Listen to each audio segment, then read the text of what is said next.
themselves, and also bringing out Jiejie's Diana. Diana, right at the start of this patch, I'd even say globally, feels like it hadn't fallen off as hard right away as it did here in the LPL, but we haven't been seeing it as much. But with such a strong AD soul laner, EDG are going to want to opt back into that one. Yeah, they definitely are. I'm very interested in the Gwen first pickup for V5. You know, Aliez looked pretty good on it last time around, so I want to see how they tailor their comp to it. They're going to be the ones picking up the Olaf this time on the blue side, though, as the response here to that double lock-in of EDG. Still very scared that the Renekton made it through. A lot of things that can come down from that pick, and still a little bit of flexibility in that aspect as well. But you're looking at the same thing as last time, I would think. Actually, no, it's not. It's the Ezreal that gets locked in the first phase for V5. And for me, for EDG here, you could really just answer with AD carry as well. You can just take something like the Varus, secure yourself a very strong laning phase before anything's able to be taken away. I want to go back to the Diana real quick just to highlight that Jiejie is actually 100% win rate on this champion. And ooh, a bit of an adaptation here. So when you see the Diana, right, you expect, okay, if EDG can have 2 AD soul laners, that's what they would like to do. But with Nocturne being pretty much nerfed out of soul lane on this patch, with Viego already being banned away, you look at what Scout's played so far, and there's no other AD champion he's pulled out other than Lee Sin, which is also banned. So going to pull out Lucian for the first time to split another very lane-dominant champion.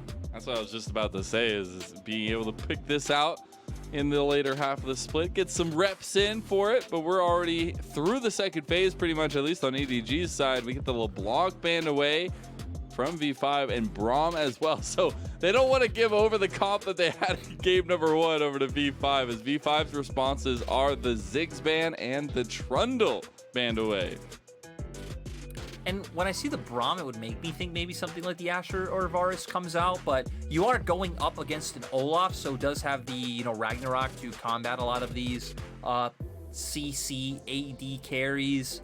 Right now, seeing the Kai'Sa hovered, not huge on this pick in the current meta. We've definitely seen teams fall away from it. I think there's so many champions that do so well against it, not only in the bot lane 2v2, but just on the Rift that Kai'Sa doesn't really want to be jumping in on and assassinating. You look on the opposite side with things like the Olaf and Gwen already taken, and I definitely think both those champions fall into that category. Yeah, I want to see what the final piece is going to be for EDG, as Leona is locked in for V5. A lot of CC added to the table, maybe not in the rest of the team, but through the Leona, you will find those engages you could be looking for. Karma is the final pickup for V5, so a lot of team fight coming out from them here. And this makes sense, right? Because there's not too many things that can go against Lucian and come out neutral, let alone win. So Karma is going to be one of these picks that if Lucian can find the all-in trade zone, you're still going to win, but you can't just kind of ignore him and try to push the wave. You have the Olaf, you're going to try more to enable your teammates, to where EDG having a lot more of a individualistic team composition, going to pull out the Rakan as well. So all-inning on some engage elements when their top half of the map is all about the damage. So for me, EDG, we're looking at how the advantage their soul laners are able to accrue, how far they can get ahead, and I'd say a lot of early game skirmishes, to where for Victory 5, I feel like it's a lot more about the full 5v5, coming online later in the game, really taking advantage of the range gap Kepler has, and utilizing Uniboy to keep him alive. So at that point, that makes me realize that you don't necessarily want to go down the same path as game number 1, where you were just having to let EDG have their say around the map, right? Like, I felt like that's not necessarily a place you want to get to. But you also, as you said, need to be getting those team fights, need to be getting to the later game and not succumb to the pressure that is going to be this EDG comp, right? They have so much setup for themselves in this early game, and especially Jiejie on the Diana, as you said, you know, 100% win rate ain't too shabby, and if you can find those advantages on the Diana, if you can find as EDG across the board the stabilization that you're looking for, it gets really scary and it can go snowbally real quick. And one thing I really want to see coming out from V5 against the type of composition EDG have pulled out is contesting Jiejie in his jungle early on. Sure, EDG have a stronger, like, all-in mid laner than you, but Olaf and Karma comes online much sooner than Lucian Diana. Invade the enemy jungle, steal away the Raptors, steal away things like the blue buff, and transfer that pressure. We need to see V5 do that so they don't fall too far behind in isolated laning. Execution is key here. I want to see us go the distance. I want 3 games for our first series, but we're going to be getting into the thick of it now as EDG take on V5 in our second game of this best of 3.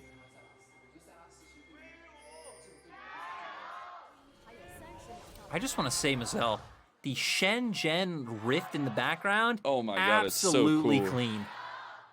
Honestly, I'm just looking at the fan cams. I love all the fans, but I want to see that Viper. Yes, it's right there in the back. The face, like the outlined face with the Viper. Oh my God, yeah. I want that so bad. I just have to say, the best signs in the world come from the LPL. Also, the best match posters, right? Because all teams release their own poster for every match. Yep, not sure, you know, I'm sure most of the people who are watching this match, because if you're watching this match and you're, you know, an English audience member, you're insane. You watch too much LPL. We love you. We also watch too much LPL, but we know you've seen the posters. All the posters are fantastic. They are indeed, but we're going to be into the early game now, Lyric, as we get same set starts from the junglers yet again. But this time it's going to be on the opposite sides of the table as V5 on the blue side. And I still want to see, I think another piece that could be really important here is looking at those dragons as well. And I think that we put a lot of emphasis on that in the beginning, like the objective control is really important. But I still think that for the Olaf, you still have that such innate ability to taking that early dragon. You definitely do. We are going to see PZX put more emphasis on the top side this time around. I do kind of like it because you have the Gwen up in the top lane, you have an Ezreal down bot, so you actually aren't going to be able to influence the bottom half of the map all too much, especially even with a Rakan on the opposite side, so going to be able to get a lot of value out of those Q trades. And for me, I feel like a big thing for Victory 5 is looking for things like Raptor contests. Maybe not on the first Raptors where Jiejie's going to be able to take this, you know, for free right now easily. So, but like second Raptors going into second red buff, looking for things like Rift Herald when you do have a push mid and push top. To me, those are the avenues where Victory 5 will have. To where for EDG, I feel like your first 6-7 minutes of the game are going to be a lot slower. It is going to be more about Jiejie just farming up, and more about if members like Scout are able to find their own advantages, if Viper and Meiko are, and then using those pressures to see if, hey, can we get enough of a heavy trade to maybe where we can start roaming someone like Scout down to bot lane or Meiko towards mid. And especially with Scout's confident performance on the LeBlanc in game number 1, you want to see that kind of continue on the Lucian there in the mid lane. But it's going to be a little bit difficult against the Karma. Want to see how that matchup goes and see what the influence is outside of that one. But early scuttle is achieved by PZX on the top side of the map for V5. EDG looking for bot lane play. Does miss the engage by Meiko, but still decent amount of damage onto ZYF. Ooh, I like what we're seeing on our mini-map, though. Olaf moving towards mid. This is one of the things we highlighted that we want to see mid-jungle of Victory 5 definitely much stronger at this point in time. PZX trying to just push through mid to move down towards this bottom scuttle. Not going to be able to force Scout out, and Jiejie even doing this one quite fast, so nice play by Scout to not, you know, over-aggress, tether and play off of his range. You know, he doesn't necessarily need to back off and has enough prio to allow Jiejie to finish that one. Now both junglers going to go for the recall and just path back up to their top halves of the map. So not too much early action, which is good for EDG. All right, Lyric, I got a question for you. We didn't see last time. I was a little bit sad. What are the odds that we get an early TP play this time around? I know we're looking for V5, you know, hold on, get to the later part, get to the team fights. But we got 4 TPs and we didn't get to see any fun plays last time around. Do you think we get it this time? No. Okay, well, that's the end of the conversation. All right, that's all we need to know. But anyways, setting up for the trade now. Okay.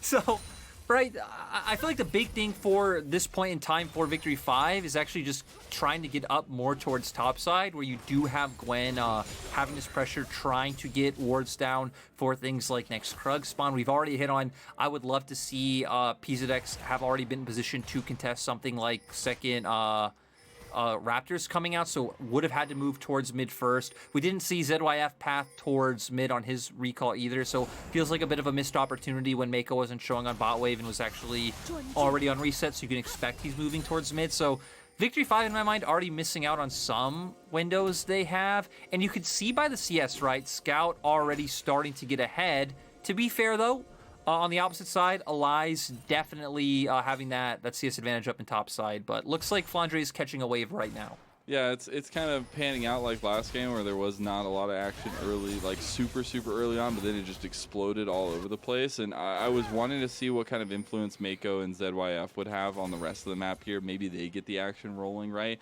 The roams came out, but nothing necessarily going to follow that one. We do see PZX towards that top side, though, maybe, and looking to continue the lead that Aliez had. But Jiejie is up here, just in case, for that response. Yeah, and Jiejie, pretty close to hitting that level 6 point. Is walked walking on a ward.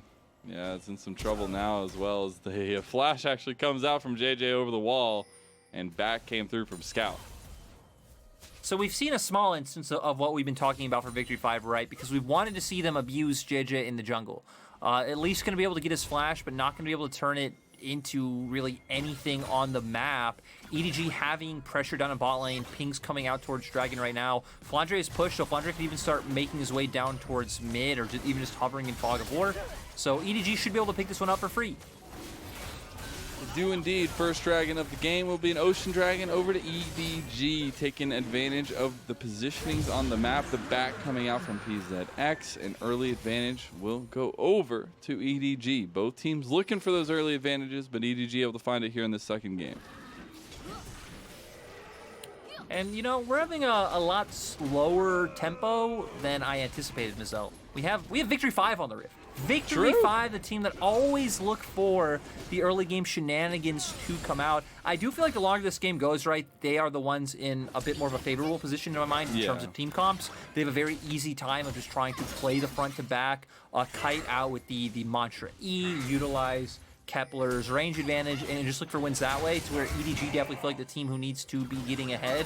But there's just something, and there's a lack of confidence in when you don't see V5 making early game plays and when you see the game going slow with a team like EDG on the opposite side, right? That's what I was gonna say. Is like that's the biggest kicker to me. Is like against another team, maybe this is different. Like it's a little bit different than normal, but you can still think of the plan for it. But against EDG, it is so scary, and we're getting a lot of pressure in mid lane. I said we're gonna get it like last game. This is about the same time, same place as well, as we get flash from PZX.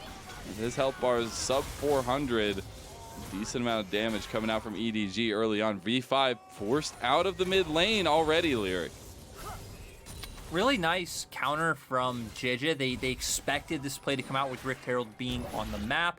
They wait for PZX to walk up to the wave so that, like, they can just try and clear it. They weren't really going for any kind of engage on Scout in that situation. And they're able to get enough damage on the board before any type of shielding comes out from Uniboy. So EDG getting first onto this Rift Herald, and with Flandre having the wave pushed in at the same time, looks like they should be able to guarantee this one.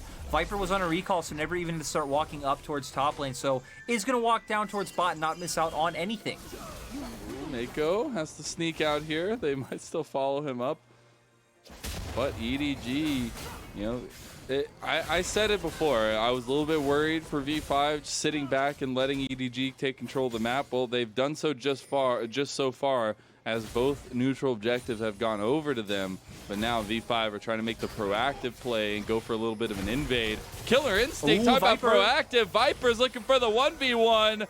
Is Kepler able to use the heal, pies back that 1v1, not going to fully commit from either side. Yeah, nice coming out from Viper. I mean, you used an ult to burn a heal on the opposite side, so I definitely think it's worth for Viper. A massive wave was coming in as well. I think that's one of the reasons why Viper did go for the disengage there, is going to be able to pick up the wave now, and Kepler going to have to look for a back. Not quite sure what happened on the top side in terms of who was able to get the red buff that we saw both teams posturing for. With the fact that we didn't keep our camera panned on it, I would expect maybe Jiejie was the one who was able to come out with that one. As no, Jiejie not having it, so maybe Victory 5 actually able to get the steal. Dragon's still not up for 2 minutes, but we know with Rift Herald going down, teams are going to start fighting over vision control of bottom side river like we are seeing now. And with EDG still being the team to control bot push, and now with Diana being a point where she is at the level 8 mark, I feel like EDG are the team that have more options between playing through either mid or bot, to where for V5 in my mind, it's still about moving Leona over as we see them doing now and looking to contest camps like they're doing. So Mazel, it only took about 10 minutes, but we finally got what we hit on at the start of the game. Oh no, but it might come up with something else here, as EDG got the double engage by Meiko, but he's almost dead from that ignite. Now Jiejie goes right back in. ZYF, is he gonna go down? The flash from Scout ensures that he does, and first blood to EDG. EDG just playing the reactive game. They know the game plan that Victory 5 are going for as well, right? They can distinct what the comps want to do, as we saw in the last game, and just punishing mistakes so far. It doesn't really matter, I'd say, how all in terms of like early game and like lane dominant type champions that EDG drafted. And heck, they didn't even really stomp any of their lanes. Didn't even do that, but still firmly in control of this early game so far. They are. It's kind of impressive comparatively, you know, to what last game was with the chaos that ensued. They have not let V5 really find anything now, and passively gaining that 1K gold. I guess not passively, actively gaining that 1K gold lead here at about 11.5 minutes. But you still got to worry about when V5 are able to assemble it all, when it all comes together in those 5v5s, and just hold on, maintain that stability here on the map of V5. But with Dragon coming up, we actually might get to a point where we can see some of these 5v5s come out. Both Aliez and Flandre do have TP available. Do I get my TP play?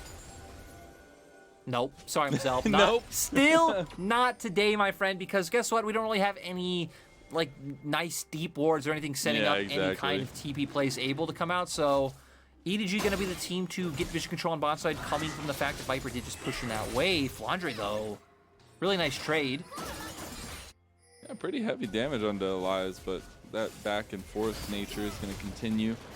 PZX and the rest of V5 are in front of the Dragon Pit, but they're looking for a play on the bot lane, as Meiko and Viper may be in some trouble here. ZYF not having the ulti just yet, but has the Zenith Blade. He's getting very, very low. Now the TP play comes through finally. Flandre cleans up the kill early, and Scout's here to boot. More kills going over to EDG. That Solar Flare is huge, finally coming through. Aliez with the masterwork plan is not going to work as the needlework dies. And EDG are going to go unanswered here in their domination of early game. And it's a little bit disappointing coming out from V5 when you're the team pushing in to make the aggressive play, right? They were the team chasing down EDG, but Flandre's TP is the one to come out first. I think that is always a bit strange. It's like, hey, you should be the team that is more prepared to pull the trigger on something like a TP when you are the team that is aggressing on the play. So nice response from Flandre coming down first. EDG do turn the fight, as we are going to see here. Does look like Aliez is trying to come up with a recall first, probably get a nice buy before coming in, which gave the window for Flandre to make it in. ZYF being punished by that overforce, and then with Scout able to roam down as well. Nice ult from Jiejie, but Aliez not actually taking too much damage. Not sure why he E'd forward there, but it allowed for Viper to capitalize. Yeah, and that Moonfall was pretty high damage already early on. Like you're level 9 for Jiejie, and you haven't found like a crazy amount of kills, at least up until that point, but the combo is already there, right? Like for EDG, you can see it unfolding even when they're in those kind of overextended fights, I would say, when they're going under tower this early on in the game. But they go, as I said earlier, unresponded to. It's 4-0 right now and a decent gold lead on top of it. Yeah, you know what games like this remind me of, with, you know, slow, steady pace, Let's hear decent it. goal lead, not too much happen, is those days of when, you know, fans would like cheer for like the small things, right? Killing wards, killing minions, all those things. And you know what? We should get excited about that. Yeah, Kepler just killed that ward, Mazel. There was nothing that ward can do, and now look at Scout pushing in this mid lane. It is super awesome. Yo, Lyric, have you ever thought about being a play-by-play? I don't know. Oh, we got action. Yeah, we got action here. Jiejie goes down first. Kepler cleans up that kill, getting the first kill for V5. But do EDG want to go back into it? Look at the flank from Flandre, not able to get the angle that he wanted just yet. Members low, at least ZYF and EDG still looking for it. But this an unmanned fight from EDG, and they're still feeling confident about it. That says something. Yeah, a little bit surprising from EDG. They do now see Aliez top, so knowing for now it is fine, especially with ZYF being taken out of that one. So for EDG, just going to keep controlling on top side river. Rift Herald is up, so just trying to buy time for Jiejie to get here. Flandre going for the 1v1, soon to be a 2v1 with Meiko's help. But Aliez able to sniff that one out with the control ward, knows what's coming. Meiko now himself in some trouble. Get away with that grand entrance. We're still seeing the push and pull around mid and top right now. As Rift Herald's on the board, some pings going down towards it for EDG. But you gotta think that V5 do not want to let yet another neutral objective go over. And Victory 5 going to walk in through mid. EDG all wrapping around, realizing they have pressure through top. They're not going to be able to contest mid wave. So I like that EDG walk in on a united front. V5 now trying to kite it out, so realizing how their composition needs to play out in this fight. They are going to force in, so EDG are going to lose some golden EXP in terms of those minions. So V5 so far playing out the scenario right, but we need to keep our eyes on Flandre and Meiko looking for those flanks. He has to use the slice and dice over the wall to get away from V5 coming forward. Meiko on the other side of the flank here, but 4 members of EDG in front of Rift Herald. Do V5 want to commit for the fight? Aliez about half health here, but there's still ultis aplenty. The go buttons are there for EDG. They have split V5, and that's the signal to go forward onto ZYF, and one already down. V5 can't find it. Both teams playing it slowly was quite nice. V5 having an idea of how they should be looking at this right, realize they can turn back on midway first, but still, with the threat coming out from both sides of EDG, able to separate the members of Victory 5 and able to take that one. So now we're going to see both teams default to answering down in side lanes, with Jiejie up towards his top side. Flandre feeling fine to just push this one in, but it is going to give free reign over to Uniboy on the opposite side. Dragon up in about 50 seconds though, so I like that we're starting to see recalls come out, start making your way down towards the bottom half of the map. EDG can once again try and get that pressure through the bot lane with Flandre. We're going to come straight into the replay.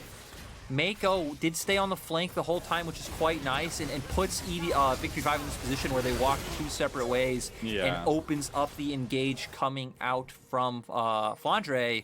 Had all of Victory 5 moved into that choke down through jungle, maybe they could have been able to make it out, but you were conceding Rift Herald no matter what.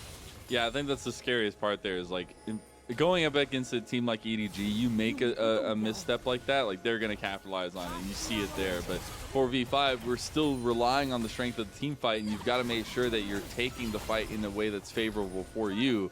As V5 are already here present in front of the Dragon Pit, they're pushing EDG out of the way. And I want to see if EDG looks fun. Oh, Flandre coming in big. Can set it up, slice and dice over the wall. Dragon at 2,000 health. That's the dominance already popped. He's in, and the Dragon goes over to PZX, sorry, and the fight's already still going. Viper finds one, but V5 feel confident in it. They're still going. Moonfall barely misses, but Aliez can go down, and that's Viper able to find it as well. That's a double kill for him, and now Meiko goes over to Kepler.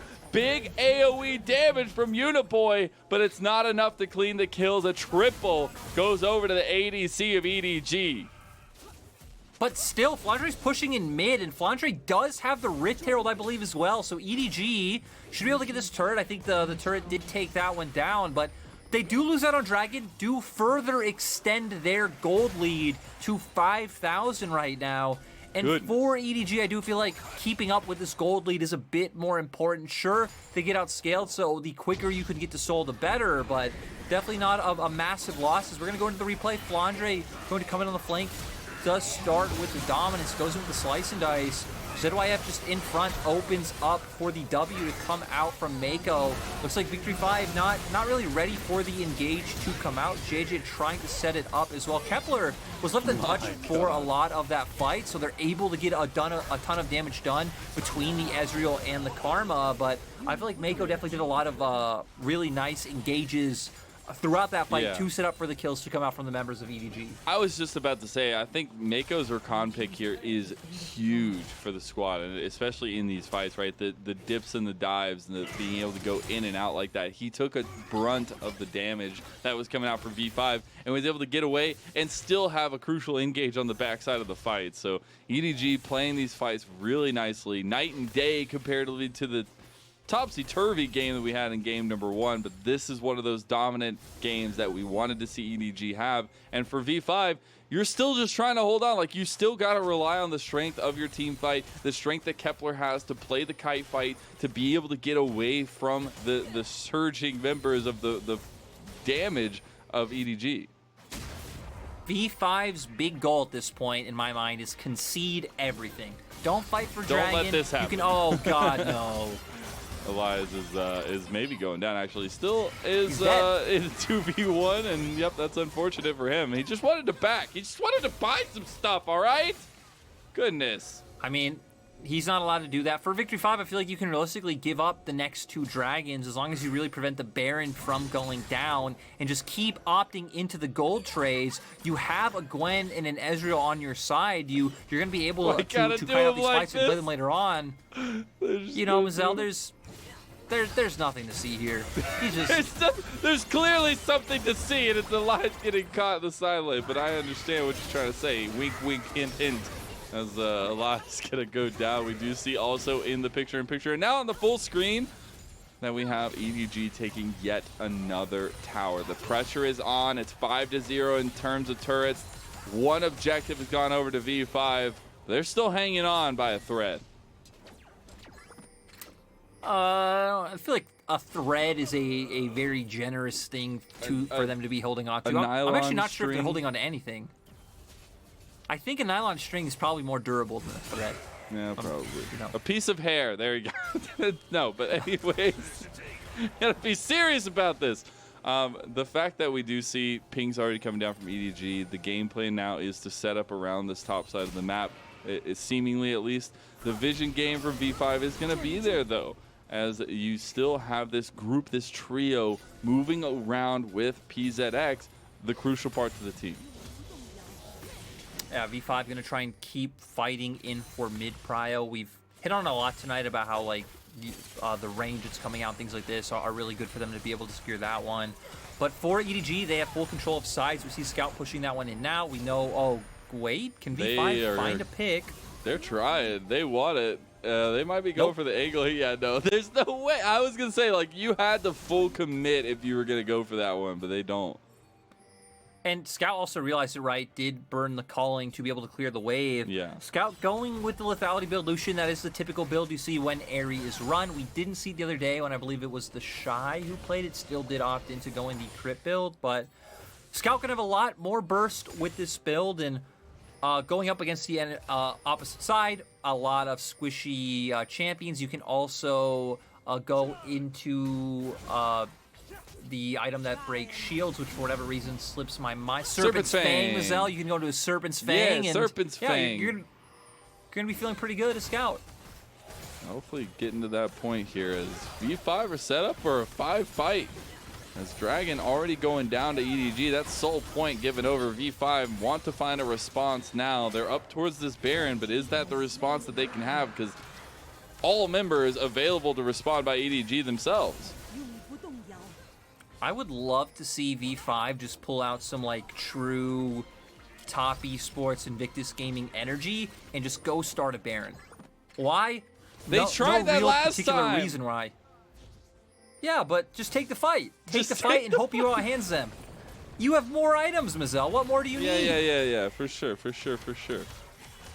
But, you know, they don't. So they're going to back off and go back to their base while EDG are still fighting over that vision control over there and still around They're just the Baron. choking them out. That's what I was They're just taking about all their to say, jungle Lyric. camps. We're just so in sync. That's the scary part about this game is we wanted V5 to sit down and wait, but I said there's a problem with that in the fact that you cannot just let EDG control the map, do whatever they want, but they've done just that with this gold lead they've built for themselves.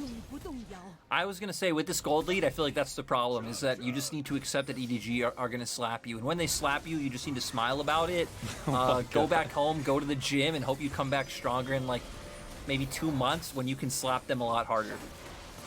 Hey, it's always looking to the future, right? You're looking to build the building blocks of the future for V5 here. You're looking at those gains, bro, those gains. Yeah, those gains, man. It's all about the gains. They need to find some gains here, though. I gotta say, a lot of pings down towards bot side. Maybe looking for that inhib tower, as you do still have Viper shadowing over Scout. But I want to see if EDG, you know, press up the tempo here and go for a Baron. It looks like they're a little bit hesitant Mazel. to do. They're gonna wait for the next dragon. That's the EDG way. You need soul. You need 4 dragons. You aren't willing to do anything else. They're gonna keep ping-ponging back sideways. They're gonna steal away some jungle camps. What is your personal favorite dragon, Lyric? What is your personal favorite dragon? Soul. I think dragons Soul. I think souls are overrated, and better scaling wins late game team fights regardless. I mean, I'm just a simple man. I like Infernal because I like damage, and I like reasons for people to fight. That's all I needed. That's all I needed. I thought maybe. V5 are doing good at grouping, but the grouping is going to end up in their doom. Meiko gets engaged on by the Zenith play, but Flandre's over the wall with the dominance. He's going to be dominating all day long. Scout joins the fight afterwards. A little bit tricky here for EDG, but a nice culling from Scout makes the difference. And it will just be a couple kills given over to EDG. The health bars might be low, but they are committed to this Baron. Can a response come out from V5, or is this just a free purple cloak?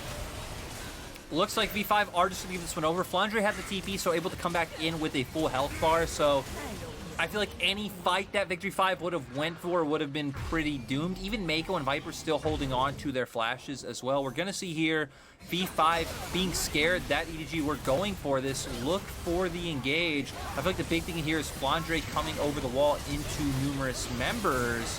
And then with Jiejie following up, sets up for a really nice moonfall onto 2. That needlework is huge. We see the amount of damage in AoE that the side of Victory 5 does have, right? You have the Mantra Qs coming out, you have the needlework, Kepler doing work on the front line the whole time, which is why we've been highlighting on pushing EDG to maybe make a more, not risky play, but a more aggressive play on the map, because we're only going to see V5 able to do better and better as time goes on.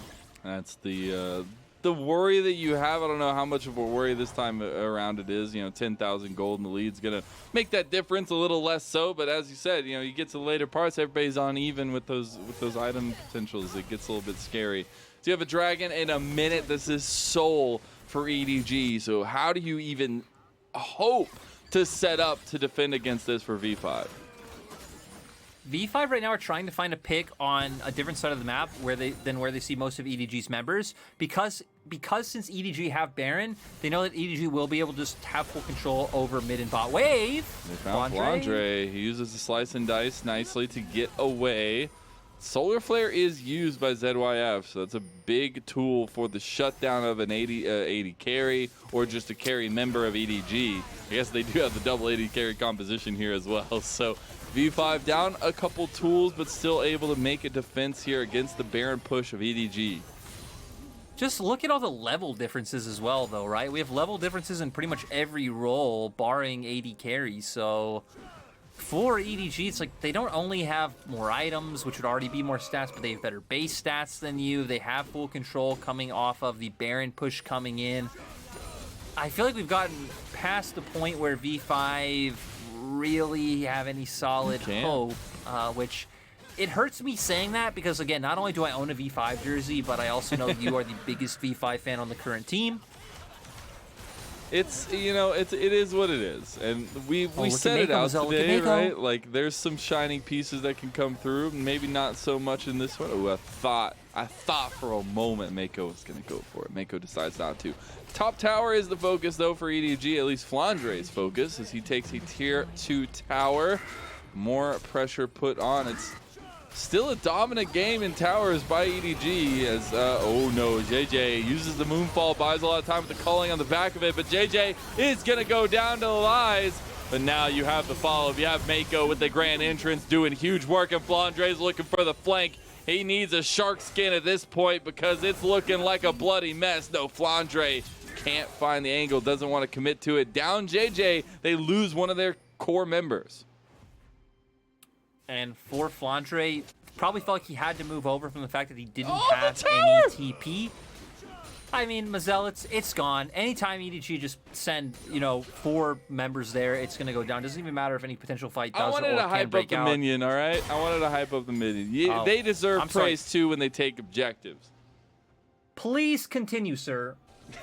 Well, they didn't take it, so I don't have it.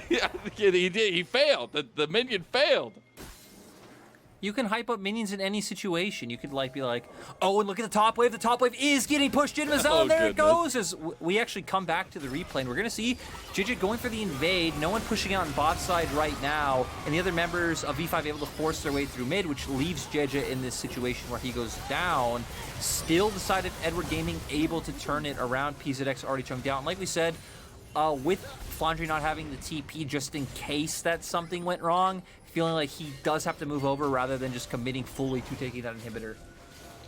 We see EDG back towards the top side of this map. You still have a while till a Baron's on the table. You still got a while till an Elder Dragon's on the table, but they want to take this inhib tower on the top. It's already just one little breath away from going down, and they can look for picks while they set it up as well. I mean, Mazel, are they really looking for picks? Here we are. 10,000 plus gold lead on the board. Is it still considered picks? No. At that point, is there a gold difference? V5 need more than a miracle, it feels like, to come out. People are all watching this, waiting, expecting for EDG to win. The Keck W's are probably out there. The casters with the sleepy emotes are there. Everything is there, Mazel. But we know it's just a matter of time.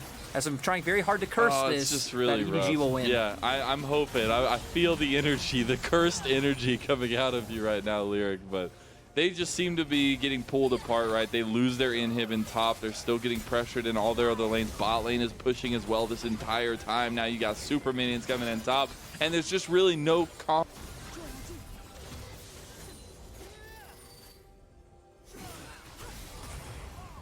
Well, for EDG, they are pushing in as I have lost Mazel. I'm not sure if everyone else has also lost Mazel, but big team fight coming out from EDG now is actually, it is not a team fight at all. Wait, I might be wrong. It might be a team fight. Apparently, I just got in my ear that I am solo casting for now. A bunch of kills come out while I didn't see what happened because I was listening to that. And guess what, guys? We knew that EDG was gonna win. No curse that I can throw out was good enough to do it. And EDG gonna take the expected win in a 2-0 fashion. I'd say maybe not as clean as we would have hoped, but you know what?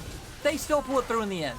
They do, Lyric. Sorry to leave you hanging there at the end, but you see the Nexus falls just in time as EDG take a clean 2-0 over V5. There were moments of brightness. There's moments in the future potentially for V5, but it will not be tonight, and EDG will build up their confidence going on to the later parts of the season. You know, the quickest tangent, Mazel. You know the worst thing about being online is that you never know, wait, is it Mazel who's gone or is it me who's gone? Who is gone? Wonderful? I don't know. It's like that Spider-Man meme. Oh, yeah, both the one pointing at each other. But yeah. In this game, it was V5 who was gone, sadly. It was. Again, the expected result, I feel like game one, EDG looking a little bit shaky, but in the end, I feel like this is just the kind of team that EDG is. They're never going to take, I don't even want to say unnecessary risks. They're not even gonna, they're gonna take like the 100% guaranteed way to try and win the game, right? That's why we saw in game two.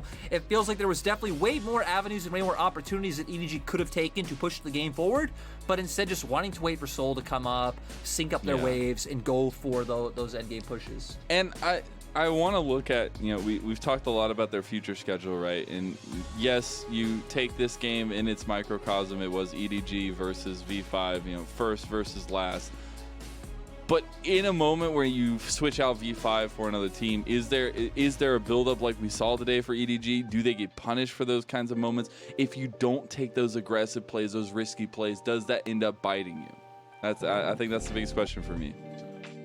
I feel like this is why EDG's play style is like pretty good against certain teams that will take a lot of risks. Like, sure, they did go down to Top Esports, but I feel like typically EDG's playstyle would be pretty good up against a team like Top Esports, like Invictus Gaming, that go for a lot of crazy coin flips, because you know EDG will just be so consistent, which is why we did see EDG win out against teams like that when it came to spring playoffs. But maybe the other teams who also have, I'd say, decent like macro to rely on, that can not only be like high tempo but also very methodical in their actions, like an FPX, is where you're looking at a team like EDG with question marks. I love that you allude to FPX, because that's the matchup we were talking about so much of. That one's going to be so hype. But I'm going to give it to Scout here on the Lucian, doing the most damage in the game. Not too far behind him is Viper, making ADCs proud across the world. Definitely turning up better than the Shy's Lucian. Not to throw shade, but I was I'm throwing some just shade. Throw him under the bus right there. For all the upset fans out there in the world. But yeah, Scout coming out with a good performance. I mean, I feel like there's not too much to say in this one, right? We saw that Victory 5 had some windows earlier on, I think, with mid-jungle. They tried a little bit, but I feel like they missed some opportunities, whether it comes to like timings on when they can roam support. We saw a lot of times Leona just walking back to lane, on even timers where they could have just synced up mid-jungle, forced their way through mid, walk into Raptors. It's like those came out a lot later when EDG were already starting to build up the 2 to 3K gold lead. So missed the windows they had, and then once we got into the mid-game, Victory 5 were just conceding at a lot of windows or giving over free picks, walking in where they didn't have vision. We saw EDG also very smartly setting up really good flanks coming out from Flandre this time around. And Meiko, a player we hit on a lot for his play on Rakan in those team fights, unsurprisingly finally gets some love and gets an MVP for himself. I don't think this is his first one, but yeah, I feel like supports don't get as much love for MVPs as the other roles, so good on Meiko. He deserves it on the Rakan. I mean, those back and forths, the fact that he was able to take so much of the damage profile that V5 were throwing onto him and then get out as well, but still have the follow-up engages after, that's huge. And this is why Meiko is such a crucial piece to EDG as well. I mean, you can say that about almost every part to the EDG squad, but Meiko especially, when you're able to get these kinds of moments. Yeah, Meiko is such like a tenured player here in the LPL. I definitely think he's one of the best supports, if not the best right now in terms of 2v2 laning. We see that aspect of EDG's bot lane is definitely where they do shine through. So we saw them able to make it work against a team like Victory 5 here today. We've already highlighted their schedule a lot, but their next matchup is on August 5th. It is up against LNG. LNG also on a bit of a downward trajectory, so I think that matchup is going to be a lot closer than I had it maybe, say, 2 weeks ago, where I thought, okay, EDG maybe just going to blow a team like LNG out of the water, but right now it feels like it really could go either way. So I got to ask you, Lyric, give me a grade. Jiejie is back. The team is looking decent as across the board. Things went well for them today.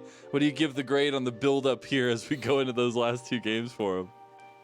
I'm not going to give a letter grade. My grade's going to be better than with Clear Love and Junja. Better than with two players that you don't practice with. That's the grade they get today. No way. My goodness, you're hearing it from the coach himself here. you got to have practice to make sure you have success. I know I'm going to go back to something we kind of talked about a little bit earlier, but I want to give a shout out to Aliez here in this series. I think on the Gwen, some decent performances against Flandre, especially in that first game, right? Able to take a lot of the brunt. It didn't end up mattering. Flandre took that MVP of game number 1 because of the Jace performance, but like, that's what we were looking for V5, is where you're going to see the stars shining, where you can start to see that future brightness. And I think that there is something to be said about the top side of the map for V5. But EDG take the dominant win. They keep control of their destiny for first place here in the LPL. We're going to sit to a little break because we got to get ready for our second series, Lyric, because we've got, a pretty fun one, I would say, pretty chaotic one, hopefully, as Rogue Warriors taking on Team WE.